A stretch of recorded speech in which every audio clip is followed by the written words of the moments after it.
The Columbia Broadcasting System and its affiliated stations present Orson Welles and the Mercury Theatre on the air in The War of the Worlds by H.G. Wells.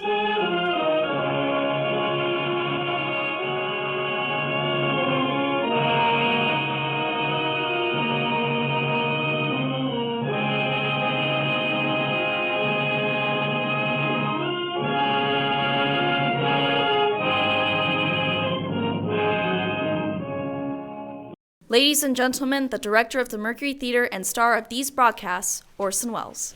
We know now that in the early years of the 20th century, this world was being closely watched by intelligences greater than man's, and yet as mortal as his own.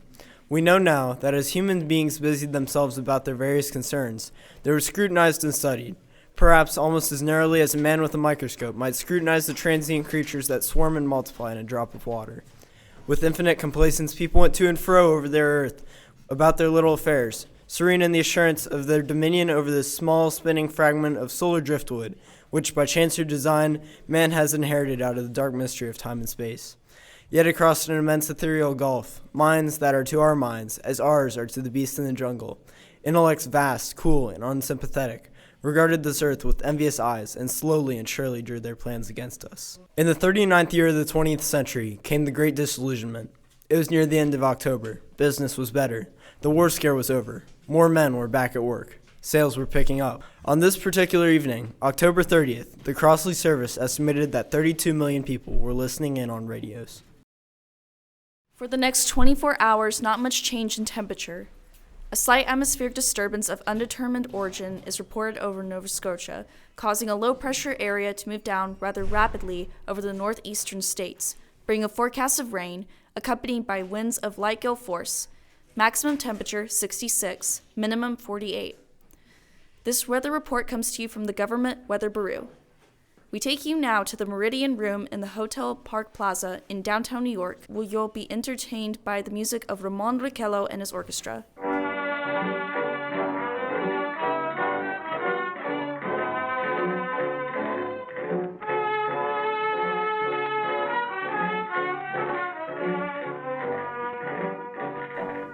Good evening, ladies and gentlemen. From the Meridian Room in the Park Plaza Hotel in New York City, we bring you the music of Ramon Riquello and his orchestra. With a touch of the Spanish, Ramon Riquello leads off with La Comparsita.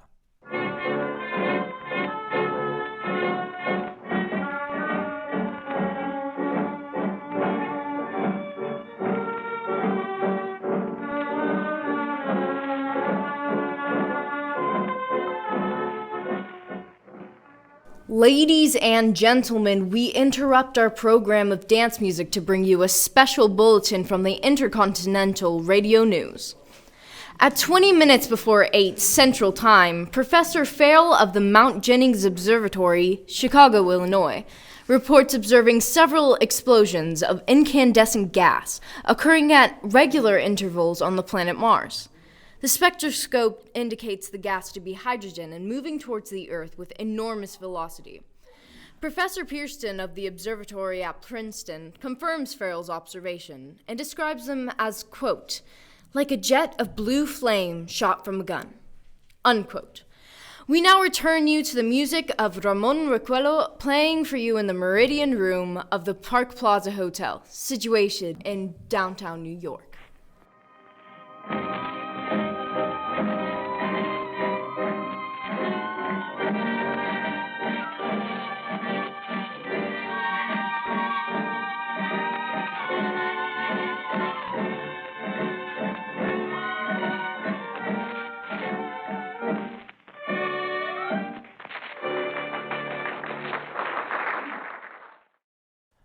And now, a tune that never loses favor, the ever-popular Stardust by Ramon Riquello and his orchestra.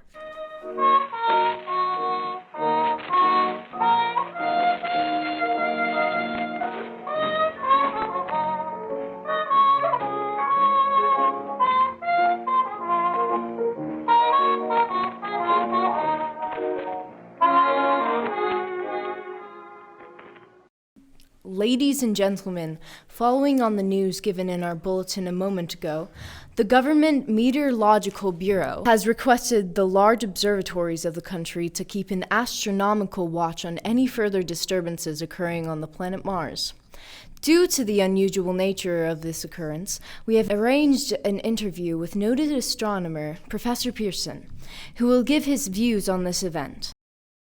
In a few moments, we will take you to the Princeton Observatory at Princeton, New Jersey. We will return you, until then, to the music of Ramon Recuello and his orchestra.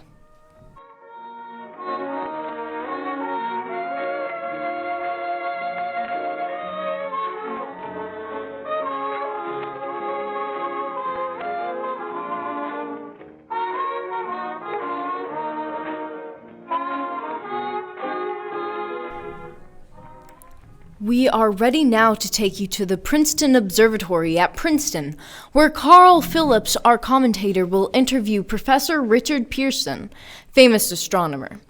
We take you now to Princeton, New Jersey. Good evening, ladies and gentlemen. This is Carl Phillips speaking to you from the Observatory of Princeton. I am standing in a large semicircular room, pitch black, except for an oblong split in the ceiling. Through this opening, I can see a sprinkling of stars that cast a kind of frosty glow over the intricate mechanism of the huge telescope. The ticking sound you hear is the vibration of the clockwork. Professor Pearson stands directly above me on a small platform, peering through the giant lens. I ask you to be patient, ladies and gentlemen, during any delay that may arise during our interview. Besides his ceaseless watch of the heavens, Professor Pearson may be interrupted by telephone or other communication. During this period, he is in constant touch with the astronomical centers of the world. Professor, may I begin our questions? At any time, Mr. Phillips. Professor, would you please tell our radio audience exactly what you see as you observe the planet Mars through this telescope? Nothing unusual at the moment, Mr. Phillips. A red disk swimming in a blue sea, transverse stripes across the disk. Quite distinct now because Mars happens to be the point nearest the Earth. In opposition, as we call it. In your opinion, what do these transverse stripes signify, Professor? Not canals, I can assure you, Mr. Phillips. I see. Although, that's the popular conjecture of those who imagine Mars to be inhabited. From a scientific viewpoint, the stripes are merely the result of atmospheric conditions peculiar to the planet. Then you are quite convinced as a scientist that living intelligence as we know does not exist on Mars? I'd say the chances against it are 1,000 to 1. And yet, how do you account for these gas eruptions that seem to be occurring on the surface of the planet at regular intervals? Mr. Phillips, I cannot account for it. By the way, Professor, for the benefit of our listeners, how far is Mars from Earth? Approximately 40 million miles. Well, that seems a safe enough distance. Thank you. Just a moment, ladies and gentlemen. Someone has just handed Professor Pearson a message. While he reads it, let me remind you that we are speaking to you from the observatory in Princeton, New Jersey, where we are interviewing the world-famous astronomer Professor Pearson. One moment, please. The professor has just passed me a message which he has just received. Professor, may I read the message to the listening audience? Certainly, Mr. Phillips. Ladies and gentlemen, I shall read you a wire addressed to Professor Pearson from Dr. Gray of the National History Museum in New York. Quote, 9:15 Eastern Standard Time. Seismograph registered shock of almost earthquake intensity occurring within a radius of 20 miles of Princeton. Please investigate. Signed, Lloyd Gray, Chief of Astronomical Division. Unquote. Professor Pearson, could this occurrence possibly have something to do with the disturbances observed on planet Mars? Hardly, Mr. Phillips. This is probably a meteorite of unusual size, and its arrival at this particular time is merely a coincidence. However, we shall conduct a search as soon as daylight permits. Thank you, Professor. Ladies and gentlemen, for the past 10 minutes, we've been speaking to you from the Observatory of Princeton, bringing you a special interview with Professor Pearson, noted astronomer. This is Carl Phillips speaking. We are returning you to our New York studio.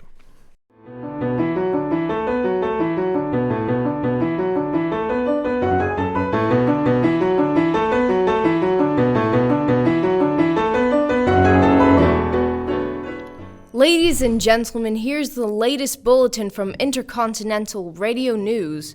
Toronto, Canada, Professor Morse of Macmillan University reports observing a total of 3 explosions on the planet Mars between the hours of 7:45 p.m. and 9:20 p.m. Eastern Standard Time. This confirms earlier reports received from American observatories. Now, near home comes a special bulletin from Trenton, New Jersey.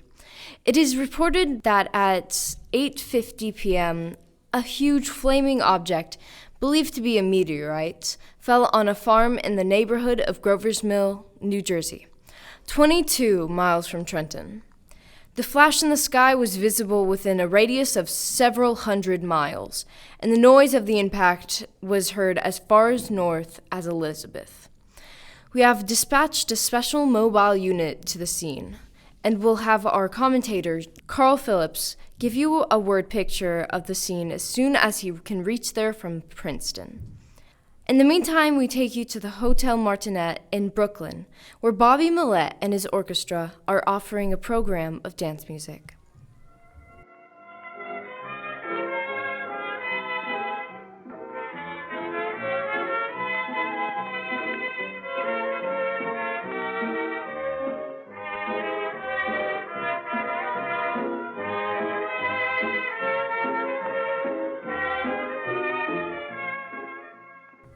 We take you now to Grover's Mill, New Jersey. Ladies and gentlemen, this is Carl Phillips again out of the Wilmuth Farm in Grover's Mill, New Jersey. Professor Pearson and myself made the 11 miles from Princeton in 10 minutes. Well, I hardly know where to begin. To paint for you a word picture of the strange scene before my eyes, like something out of a modern Arabian Nights. Well, I just got here. I haven't had the chance to look around yet.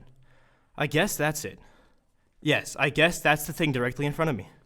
Half buried in a vast pit. Must have struck with terrific force. The ground is covered with splinters of a tree it must have struck on its way down.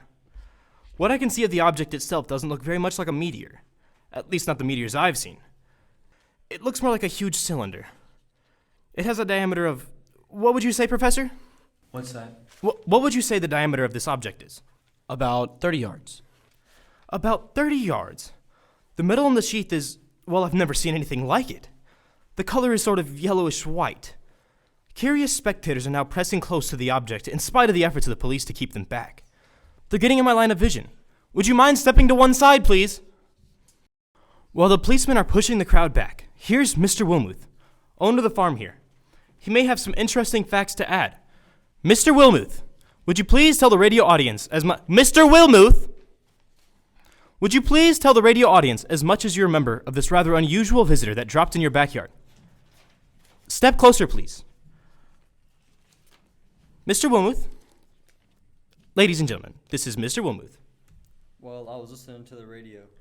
Closer and louder, please. Pardon me? Louder, please, and closer. Yes, sir. I was listening to the radio and kind of drowsing. That professor fellow was talking about Mars, so I was half dozing and half... Yes, Mr. Wilmuth. And then what happened? Well, as I was saying, I was listening to the radio kind of halfways. Yes, Mr. Wilmuth. And then you saw something? Not first off, I heard something. And what did you hear? A hissing sound like this. Kind of like a 4th of July rocket. Yes, and then what? I turned my head out the window and would have sworn I was asleep and dreaming. Yes. I seen that kind of greenish streak and then zingo! Something smacked the ground, knocked me clear out my chair. Well, were you frightened, Mr. Wilmuth? Well, I ain't quite sure. I reckon I was kind of riled. Thank you, Mr. Wilmuth. Thank you very much. Want me to tell you some more? No, that's quite all right. That's plenty. Ladies and gentlemen, you've just heard Mr. Wilmuth, owner of the farm where this thing has fallen. I wish I could convey the atmosphere, the background of this fantastic scene. Hundreds of cars are packed in the field behind us, and the police are trying to rope off the roadway leading into this farm, but it's of no use. They're breaking right through. Cars' headlights throw an enormous spotlight on the pit where this object is half buried. Now some of the more daring souls are venturing near the edge. Their silhouettes stand out against the metal sheen. One man wants to touch the thing. He's having an argument with a policeman. The policeman wins. Now, ladies and gentlemen, there's something I haven't mentioned in all this excitement, but now it's becoming more distinct. Perhaps you've already caught it on your radio. Listen, please. Do you hear it? It's a curious humming sound that seems to come from inside the object. I'll move the microphone nearer now.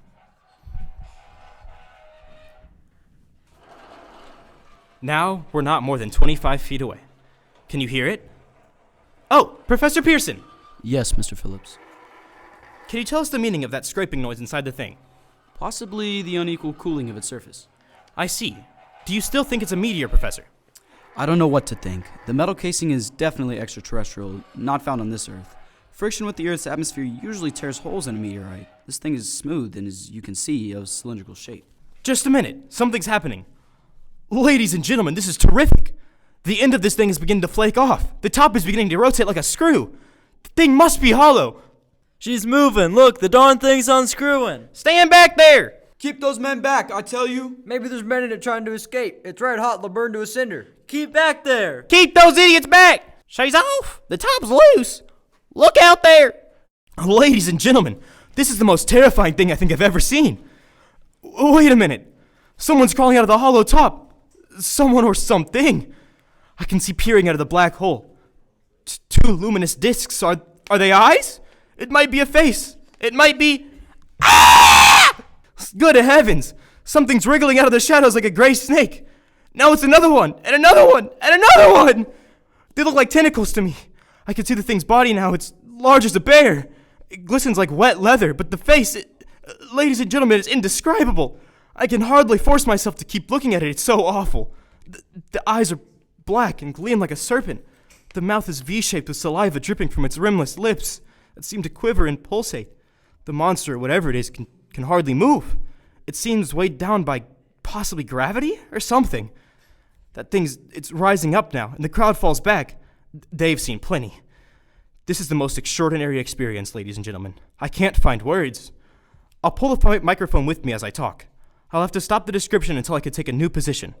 Hold on, will you please? I'll be right back in a minute.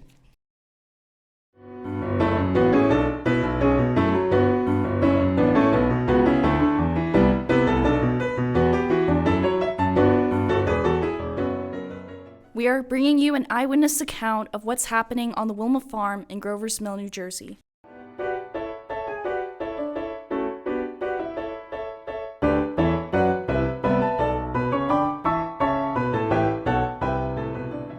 We return you now to Carl Phillips at Grover's Mill.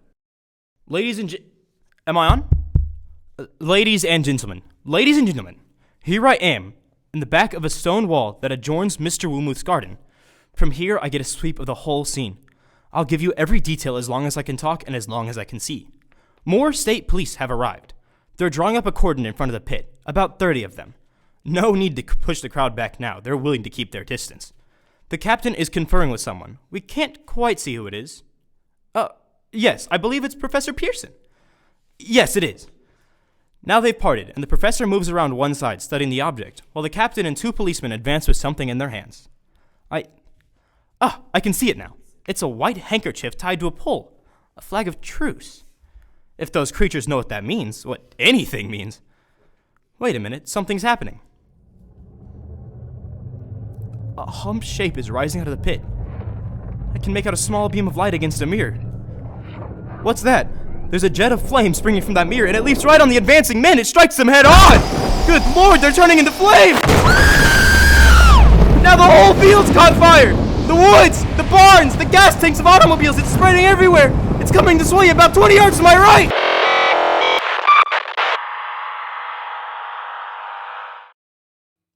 Ladies and gentlemen, due to circumstances beyond our control, we are unable to continue the broadcast from Grover's Mill. Evidently, there's some difficulty with our field transmission. However, we will return to that point at the earliest opportunity. In the meantime, we have a late bulletin from San Diego, California.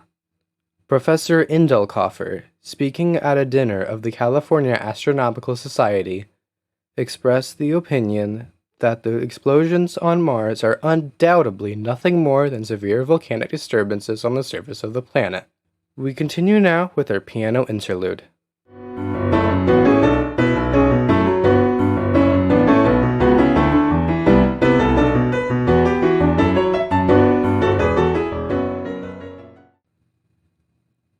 Ladies and gentlemen, I have just been handed a message that came in from Grover's Mill by telephone. Just one moment, please. At least 40 people, including 6 state troopers, lie dead in a field east of the village of Grover's Mill, their bodies burned and distorted beyond all possible recognition. The next voice you hear will be that of Brigadier General Montgomery Smith, commander of the state militia at Trenton, New Jersey.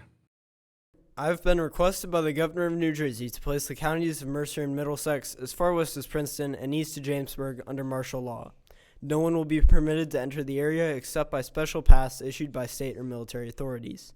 4 companies of state militia are proceeding from Trenton to Grover's Mill and will aid in the evacuation of homes within the range of military operations. Thank you.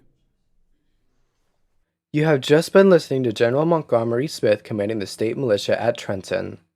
In the meantime, further details of the catastrophe at Grover's Mill are coming in. The strange creatures, after unleashing their deadly assault, crawled back in their pit and made no attempt to prevent the efforts of the firemen to recover the bodies and extinguish the fire. The combined fire departments of Mercer County are fighting the flames which menace the entire countryside. We have been unable to establish any contact with our mobile unit at Grover's Mill. However, we plan to take you there as soon as we can. In the meantime, just one moment, please. Thank you.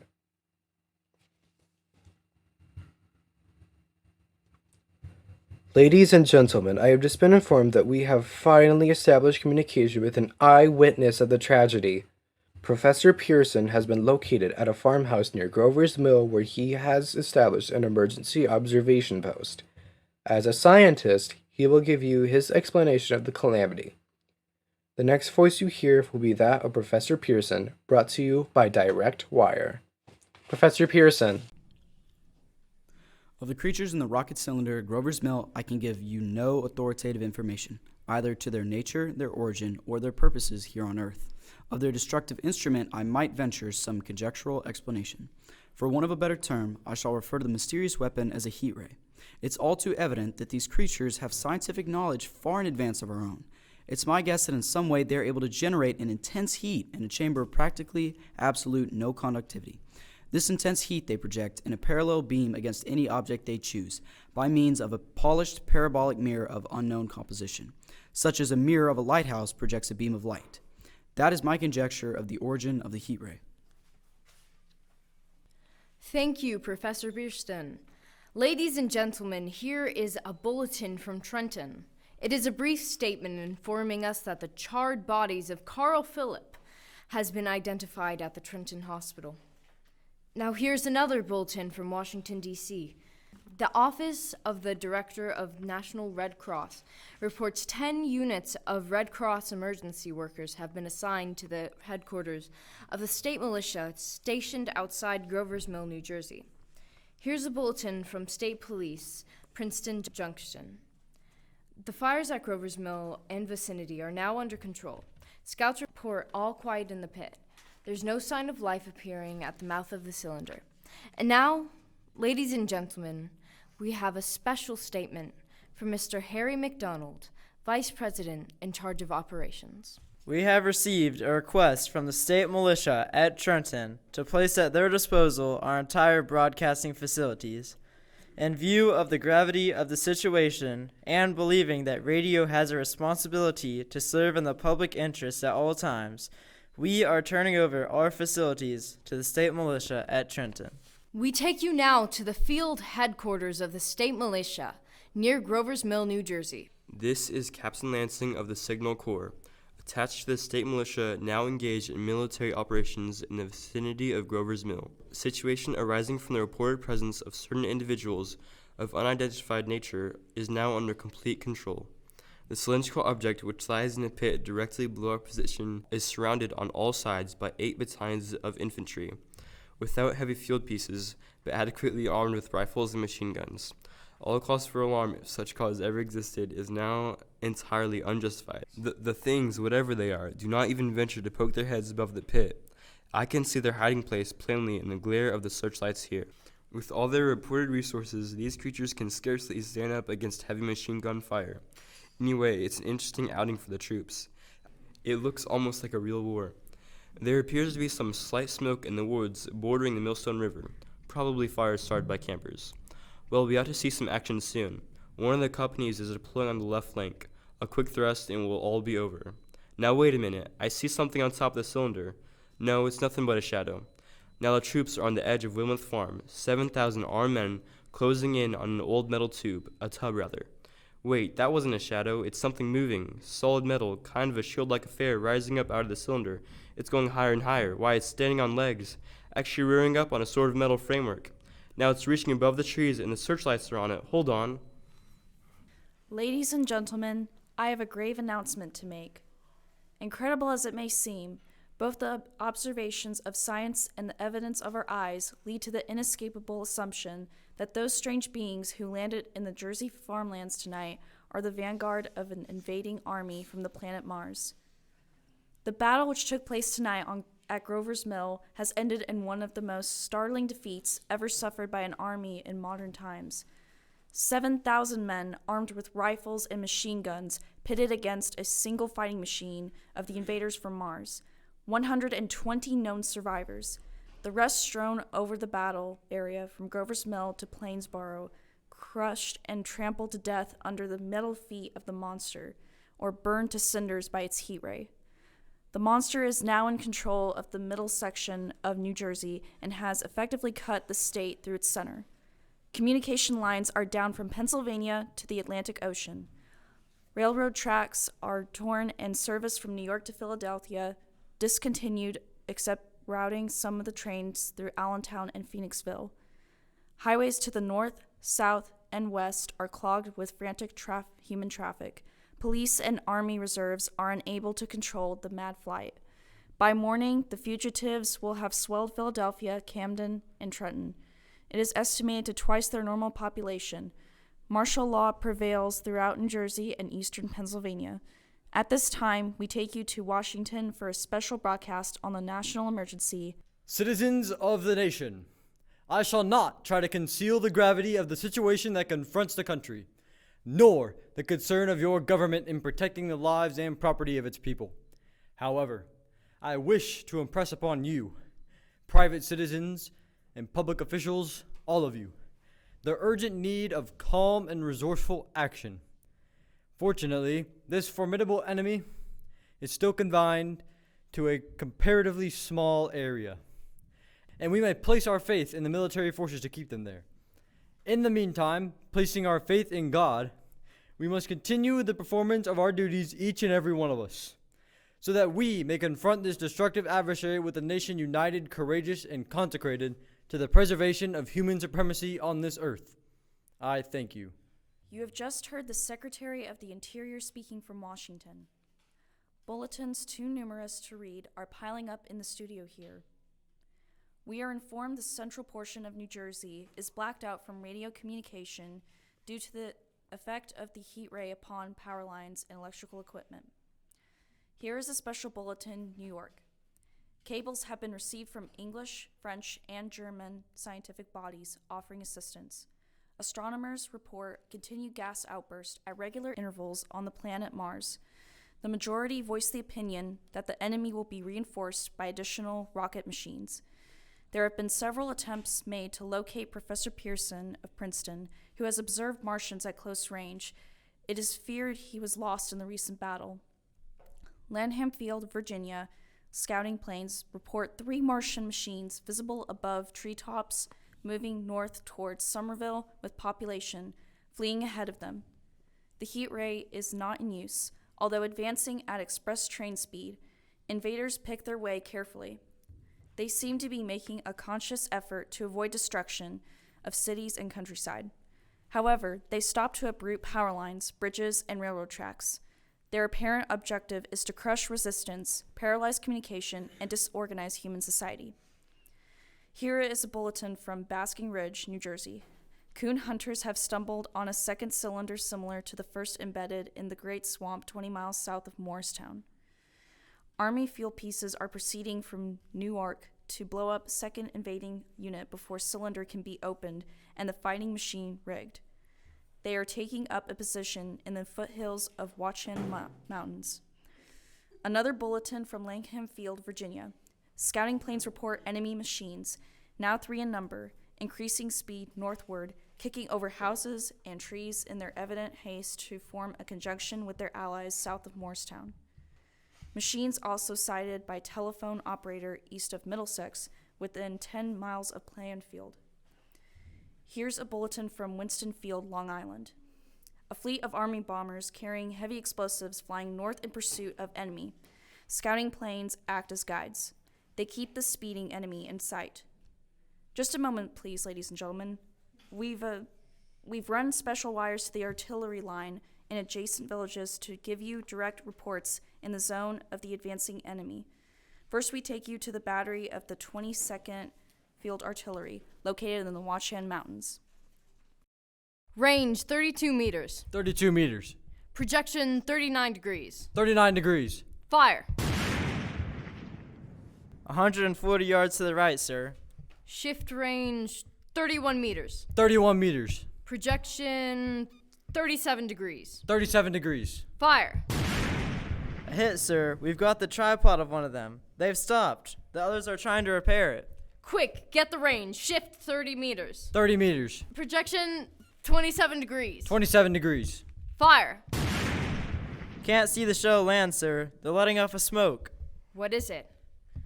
A black smoke, sir. Moving this way. Lying close to the ground. It's moving fast. Put on gas masks. Get ready to fire. Shift 24 meters. 24 meters. Projection 24 degrees. 24 degrees. Fire. Still can't see, sir. The smoke's coming near. Hit the range.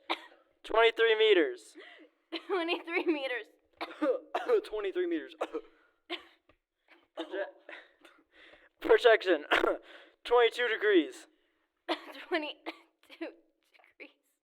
Army bombing plane V-843 off Bayonne, New Jersey. Lieutenant Vaught, commanding 8 bombers. Reporting to Commander Fairfax, Langham Field. This is Vaught, reporting to Commander Fairfax, Langham Field. Enemy tripod machines now in sight, reinforced by 3 machines from the Morristown cylinder. 6 altogether. 1 machine partially crippled. Believed hit by a shell from an Army gun in Walkden Mountains. Guns now appear silent. A heavy black fog hanging close to the earth. Of extreme density, nature unknown. No sign of heat ray. Enemy now turns east, crossing Passaic River into the Jersey marshes. Another straddles the Pulaski Skyway. Evident objective is New York City. They're pushing down a high-tension power station. The machines are close together now and we're ready to strike. Planes circling, ready to strike. 1,000 yards and we'll be over the first. 800 yards, 600, 400, 200. There they go, the giant arm raised. Green flash, they're spraying us with flame. 2,000 feet. Engines are giving out. No chance to release bombs. Only one thing left. Drop on them, plane and all. We're diving on the first one. Now the engine's gone. 8. This is Bayonne, New Jersey, calling Langham Field. This is Bayonne, New Jersey, calling Langham Field. Come in, please. This is Langham Field. Go ahead. 8 Army bombers in engagement with enemy tripod machines over Jersey Flats. Engines incapacitated by heat ray. All crash. 1 enemy machine destroyed. Enemy now discharging heavy black smoke in direction of... This is Newark, New Jersey. This is Newark, New Jersey. Warning, poisonous black smoke pouring in from Jersey marshes. Reaches South Street. Gas mask, useless. Urge population to move into open spaces. Automobiles use routes 7, 23, 24. Avoid congested areas. Smoke now spreading over Raymond Boulevard. 2X2L, calling CQ. 2X2L, calling CQ. 2X2L, calling 8X3R. Come in, please. This is 8X3R, coming back at 2X2L. How's reception? How's reception? K, please. Where are you, 8X3R? What's the matter? Where are you? I'm speaking from the roof of Broadcasting Building, New York City. I'm speaking from the roof of Broadcasting Building, New York City. The bells you hear are ringing to warn the people to evacuate the city as the Martians approach. Estimated in the last 2 hours, 3 million people have moved out along the roads to the north. Hutchison River Parkway still kept open for motor traffic. Avoid bridges to Long Island, hopelessly jammed. All communication with Jersey Shore closed 10 minutes ago. No more defenses. Our army is wiped out. Artillery, Air Force, everything wiped out. This may be the last broadcast. We'll stay here to the end. People are holding service here below us in the cathedral. Now I look down the harbor. All manner of boats, overloaded with fleeing population, pulling out from docks. Streets are all jammed, noise and crowds like New Year's Eve's in city. Wait a minute. The enemy is now in sight above the palisades. Five great machines. First one is crossing the river. I can see it from here. Waiting wading the Hudson like a man wading through a brook. A bulletin is handed me. Martian cylinders are falling all over the country. One outside of Buffalo, one in Chicago, St. Louis, seem to be timed in space. Now the first machine reaches the shore. He stands watching, looking over the city. His steel, cowlish head is even with the skyscrapers. He waits for the others. They rise like a line of new towers on the city's west side. Now they're lifting their metal hands. This is the end now. Smoke comes out, black smoke, drifting over the city. People in the streets see it now. They're running towards the East River, thousands of them, dropping in like rats. Now the smoke's spreading faster. It's reached Times Square. People are trying to run away from it, but it's no use. They're falling like flies. Now the smoke's crossing 6th Avenue, 5th Avenue, 100 yards away. It's 50 feet. 2x2L calling CQ. 2x2L calling CQ. 2x2L calling CQ. New York. Isn't there anyone on the air? Isn't there anyone on the air? Isn't there anyone? 2x2L. You are listening to a CBS presentation of Orson Welles and the Mercury Theatre on the air in an original dramatization of The World of the Worlds by H.G. Wells. The performance will continue after a brief intermission. This is the Columbia Broadcasting System.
As I set down these notes on paper, I'm obsessed by the thought that I may be the last living man on Earth.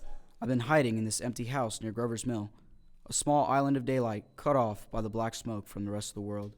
All that happened before the arrival of these monstrous creatures in the world now seems part of another life. A life that has no continuity with the present. Furtive existence of the lonely derelict who pencils these words on the back of some astronomical notes bearing the signature of Richard Pearson. I look down at my blackened hands, my torn shoes, my tattered clothes, and I try to connect them with a professor who lives at Princeton and who on the night of October 30th glimpsed through his telescope an orange splash of light on a distant planet. My wife, my colleagues, my students, my books, my observatory, my world. Where are they? Did they ever exist? Am I Richard Pearson? What day is it? Do days exist without calendars? Does time pass when there are no human hands left to wind the clocks? In writing down my daily life, I tell myself I shall preserve human history between the dark covers of this little book that was meant to record the movements of stars, but to write I must live, and to live I must eat. I find moldy bread in the kitchen, and an orange not too spoiled to swallow. I keep watch at the window. From time to time, I catch sight of a Martian above the black smoke. The smoke still holds the house in its black coil, but at length there is a hissing sound, and suddenly I see a Martian mounted on his machine, spraying the air with a jet of steam, as if to dissipate the smoke. I watch in a corner as his huge metal legs nearly brush against the house. Exhausted by terror, I fall asleep. It's morning. Morning. Sun streams in the window. The black cloud of gas is lifted, and the scorched meadows to the north look as though a black snowstorm has passed over them. I venture from the house. I make my way to a road. No traffic.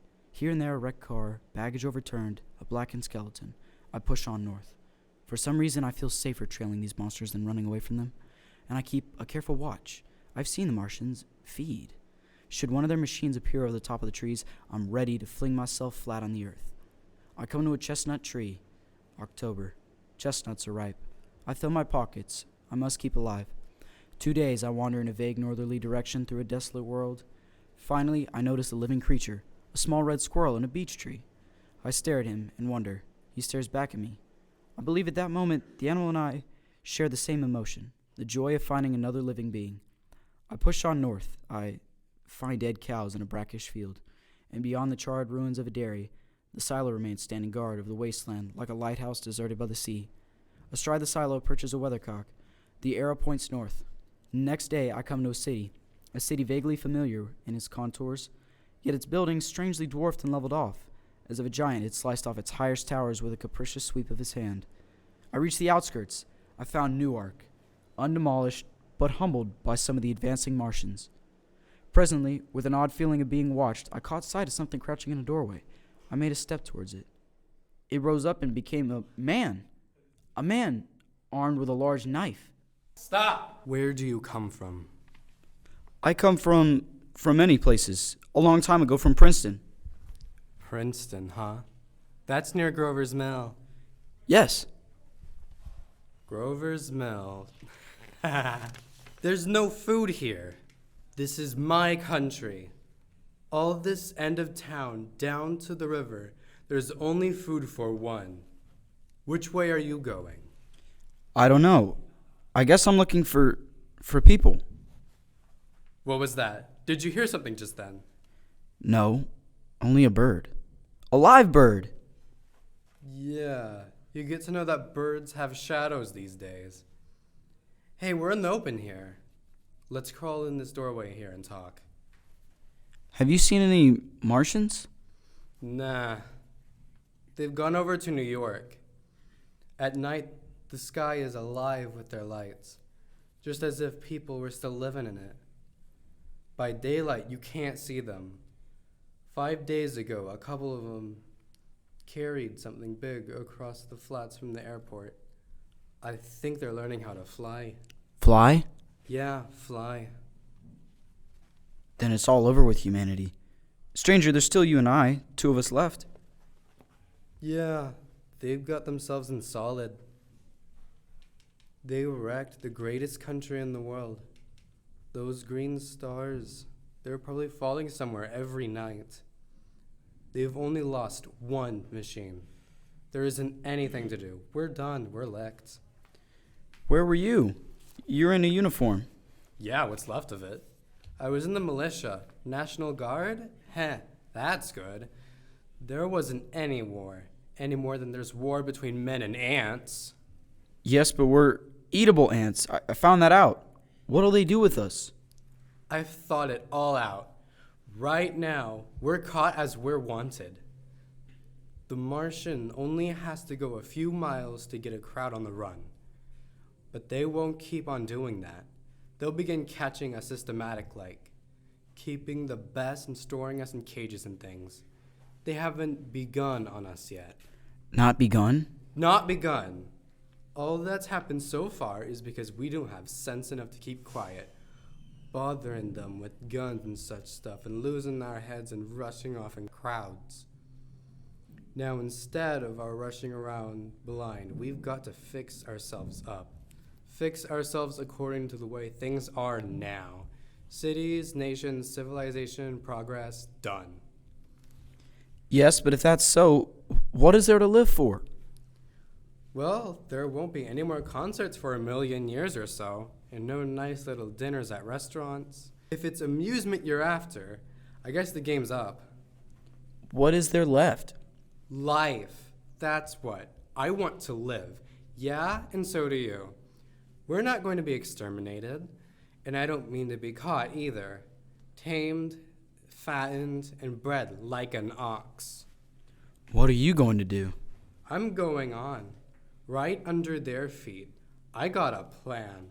We as men are finished. We don't know enough. We gotta learn plenty before we've got a chance. And we've got to live and keep free while we learn, see? I've thought it all out, see? Tell me the rest. Well, it isn't all of us that are made for wild beasts. And that's what it's got to be. That's why I watched you.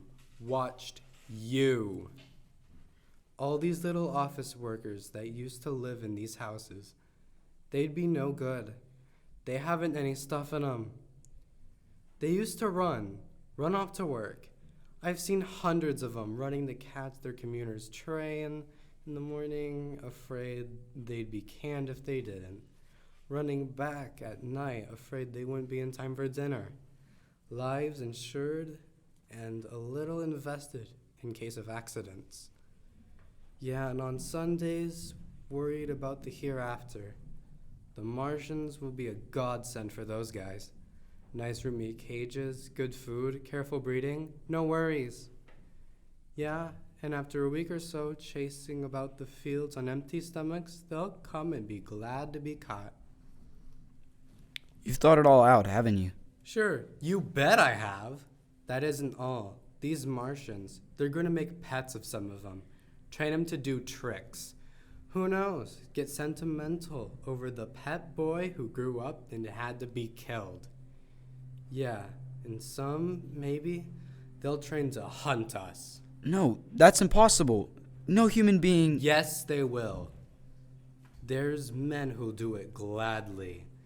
If one of them ever comes after me, why? In the meantime, you and I and the others like us, where are we to live when the Martians own the Earth? I've got it all figured out. We'll live underground. I've been thinking about the sewers. Under New York, there are miles and miles of them. The main ones are big enough for anybody. And there's cellars, vaults, underground storerooms, railway tunnels, subways.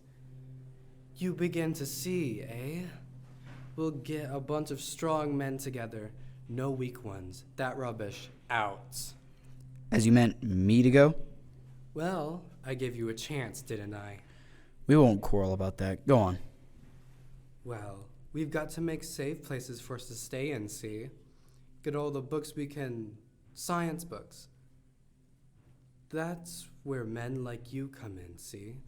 We'll raid the museums. We'll even spy on the Martians. It may not be so much we have to learn before. Listen, just imagine this. 4 or 5 of their own fighting machines suddenly start off. Heat rays right and left, and not a Martian in them. Not a Martian in them, see? But men. Men who've learned the way how.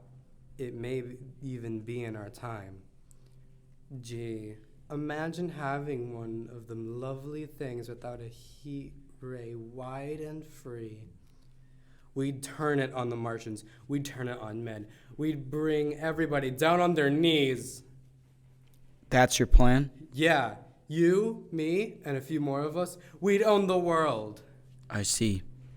Hey, what's the matter? Where are you going? Not to your world. Well, after parting with the artilleryman, I came at last to the Holland Tunnel. I entered that silent tube, anxious to know the fate of the great city on the other side of the Hudson. Cautiously, I came out of the tunnel and made my way up Canal Street.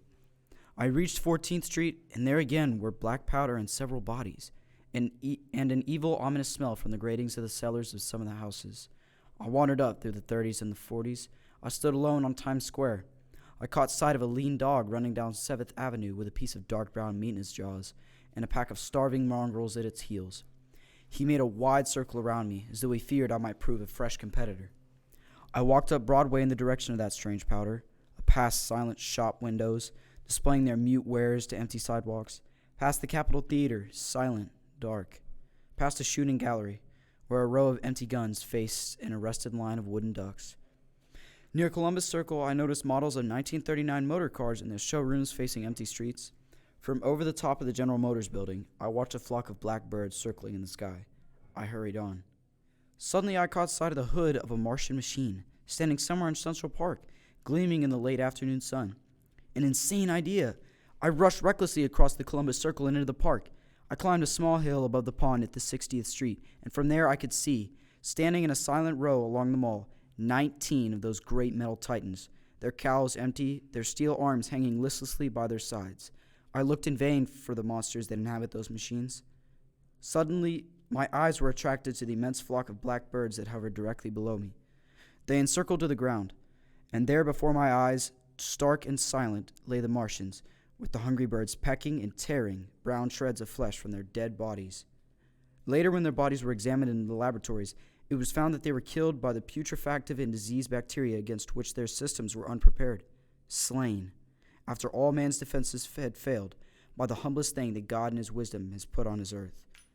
Before the cylinder fell, there was a general persuasion that through all of the deepest space, no life existed beyond the petty surface of our minute sphere. Now we see further. Dim and wonderful is this vision I've conjured up in my mind of life spreading slowly from this little seedbed of the solar system throughout the inanimate vastness of sidereal space. But that's a remote dream. It may be that the destruction of the Martians is only a reprieve. To them and not to us is the future ordained, perhaps. Strange it now seems to sit in my peaceful study at Princeton, writing down this last chapter of the record begun at a desert farm in Grover's Mill. Strange to watch children playing in the streets. Strange to see young people strolling on the green where the new spring grass heals the last black scars of a bruised earth. Strange to watch the sightseers enter the museum where the disassembled parts of a Martian machine are kept on public view. Strange when I recall the time when I first saw it, bright and clean cut, hard and silent, under the dawn of that last great day.